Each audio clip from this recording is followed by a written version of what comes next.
வழியது உயிர்நிலை எனும் தலைப்பில் அன்பு சார்ந்த பல்வேறு தகவல்களை நம்மோடு பகிர்ந்து கொள்ள வருகிறார் திஷா.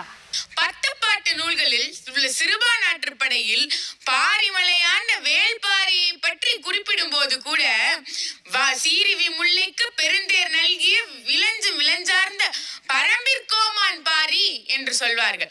அதற்கு என்ன அர்த்தம் என்றால், பரம்பமலையாண்ட அந்த வேள்பாரி கூட ஒரு முல்லை கொடி கீழ் கிடப்பதை கூட தாழாமல் அதன் மீது அன்பு கொண்டு அதற்கு தேரையே வழங்கினான். இது அவன் செய்த உதவியை போற்றி பாதுகாப்பது மட்டுமல்ல, அன்பு எங்கெல்லாம் உயிர்நிலை பெற்றிருக்கிறது என்றதை சங்க இலக்கியங்கள் குறிப்பிடுகின்றன என்பதை ஆணித்தரமாக சொல்வதற்காக, வானம் வளமலை காண மைங்கிக்கு கலிங்கம் நல்கிய அருந்திரல் அணங்கின் ஆவியர் பெருமகன் பெருங்கடல் நாடன் பேகன் என்பார்கள். பாரியை போன்றே பேகன் என்ற வள்ளல் கூட குளிரால் வாடிய மயிலுக்கு போர்வையை போற்றி தன்னுடைய அன்பை வெளியிட்டார். உண்மையான அன்புக்கு என்றுமே பயம் இருக்காது என்கிறார் சுவாமி விவேகானந்தர். கடனாக எதையும் கொடுக்க வேண்டும் என்று நினைத்தால் அன்பை மட்டுமே கடனாக கொடுங்கள், அது மட்டுமே அதிக வட்டியுடன் உங்களுக்கு திரும்ப கிடைக்கும் என்கிறார் அன்னை தெரசா. நந்தனார் சிவனின் மீது காட்டிய அன்பினால் தான் வயலில் நெல் விளைவித்து காட்டி அந்த அன்பினை உயிர்நிலை பெற செய்தார் சிவபெருமான். ஏன் இது மட்டுமா, அன்பு எங்கு இருக்கிறதோ அங்குதான் இறைவன் இருக்கிறான் என்றார் நபிகள் நாயகம். அன்பு செலுத்துபவர்கள் அனைவருமே இறைவனிடத்திலிருந்து வந்தவர்கள் என்கிறது பைபிள். ஏன் இது மட்டுமா, அன்பு மட்டுமே வாழ்க்கையில் நிலைக்கும். பாலைவனத்தில் பட்டு போன மரங்கள் எப்போதும் மீண்டும் தளிர்க்காது. அதே போல்தான் ஒரு அன்பு இல்லாதவருடைய வாழ்க்கையும் என்றுமே சிறக்காது. அன்பு இருந்தால் மட்டுமே அவர்களை உயிருடையவர்களாக கருதுங்கள் என்று வள்ளுவன் கூறுகிறார்.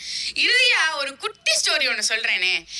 என்ன அப்படின்னா, ஒரு முனிவருக்கு நிறைய பொருள்கள்லாம் கையில எடுத்துட்டு ஒரு மலையில நடந்து போயிட்டு இருக்காரு. அப்படி அவர் போயிட்டு இருக்கும் போது அந்த பொருள்கள்லாம் அவருக்கு ரொம்ப வெயிட்டா தெரியுது. என்னடா அது இவ்வளவு எடையை சுமந்துட்டு போற மாதிரி நமக்கு ஒரு உணர்வு ஏற்படுதே அப்படின்னு நடந்துட்டே இருக்காரு. அருகில ஒரு சிறுமி நடந்து போயிட்டு இருக்கா. அவ ஒரு பையனை முதுகுல சுமந்துகிட்டே நடந்து போயிட்டு இருக்கா.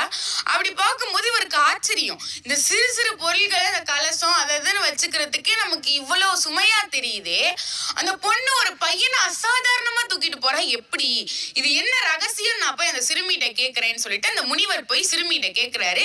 எப்படிமா என்னால இந்த பொருள்களை தூக்க முடியல, நீ எப்படி அந்த பையனை தூக்கிட்டு போற அப்படின்னு. அப்ப அந்த பொண்ணு சொல்றா, ஐயா நீங்க தூக்கிட்டு இருக்கிறது சுமைய, ஆனா நான் தூக்கிட்டு இருக்கிறது என் தம்பிய.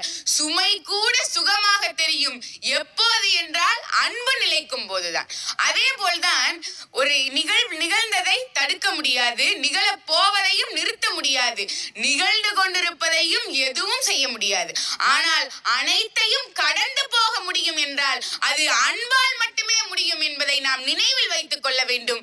நாம் மனதில் அன்பு இணைந்தால் வாழ்க்கையில் எப்போதும் மகிழ்ச்சி நிலைக்கும் என்று கூறி உங்களிடம் விடைபெறுவது நான் உங்கள் திஷா திரவிராஜ், புதுக்கோட்டை மாவட்ட அரசு மாதிரி பள்ளியில் 10ஆம் வகுப்பு பயின்று வருகிறேன். நன்றி, வணக்கம்.